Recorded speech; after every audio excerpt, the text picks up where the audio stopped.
guys, Spot Heiny. Luna's playing with the light. Hey guys, Spot Heiny here again with another Animorphs vlog. This is book 10, The Android.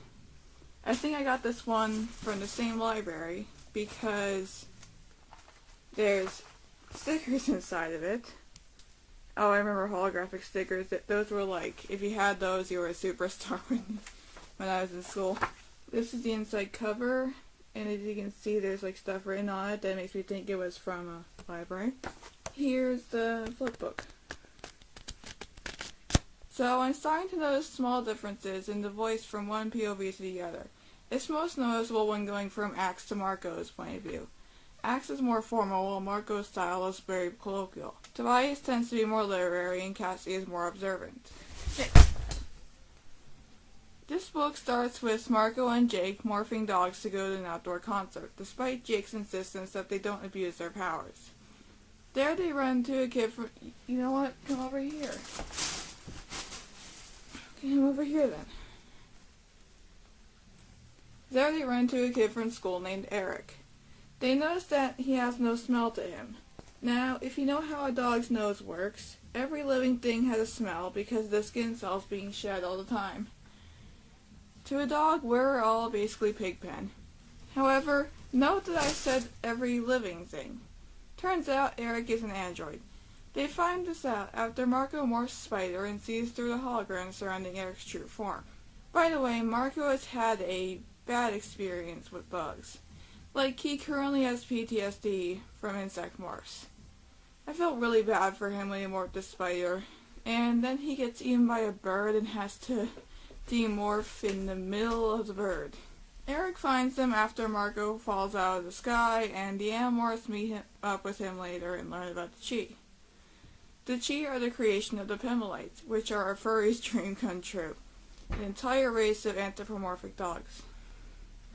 They were a peaceful race who was wiped out by another more violent species because the Pimelites had lived in peace for so long they lost their fighting instincts. The Chee, who were created to be companions and workers... Why? I was being nice and petting you, and you try to murder me. The Chee are the creation of the Pimelites, which are a furry's dream come true, an entire race of anthropomorphic dogs. They were a peaceful race who was wiped out by another more violent species because the Pimelites had lived in peace for so long they lost their fighting instincts. Where am I in time and space? The Chee, who were created to be companions and workers, were all that was left. They took the last remaining Pimelites to Earth and transferred their essence into some wolves, which created the first dogs. I find this origin story fascinating because it brings up an important point. Can a completely pacifist society exist? I kind of think the Pimelites were in the wrong for not accounting for the violence of others. Just like dogs, they are way too trusting. If they had developed defensive technology like force fields, which they actually have some form to allow the Chee to transform into things, if they had taken that technology and used it to defend themselves, they wouldn't have been destroyed. That's the danger of idealism. It would be nice if all civilizations everywhere were just as peaceful, and maybe that would have happened in the future, but the Pimelites would have benefited from thinking about the world as it is now. Eric tells the Animorphs about the Pimelite crystal, which is in possession of the Yeerks, and would allow the Chee to rewrite their programming, removing the non-violence part of it. The next bit is a Mission Impossible style infiltration using different morphs that's kind of fun to read, which lulls the reader into a false sense of, hey, this book might not completely rip my heart out after all.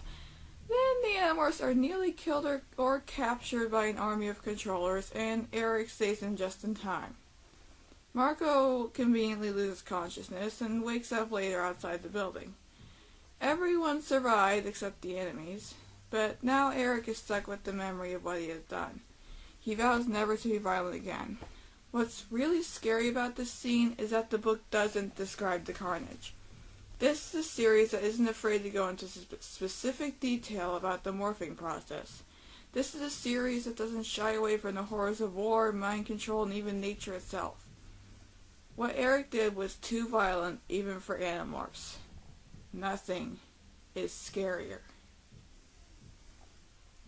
And just to add to that, There were human controllers in there, with families.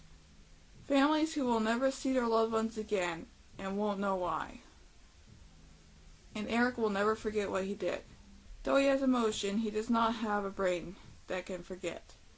Yes, there are some things that one can never forget even as a human, but at least humans have the ability to process it and let it fade into the background. Androids do not have that privilege.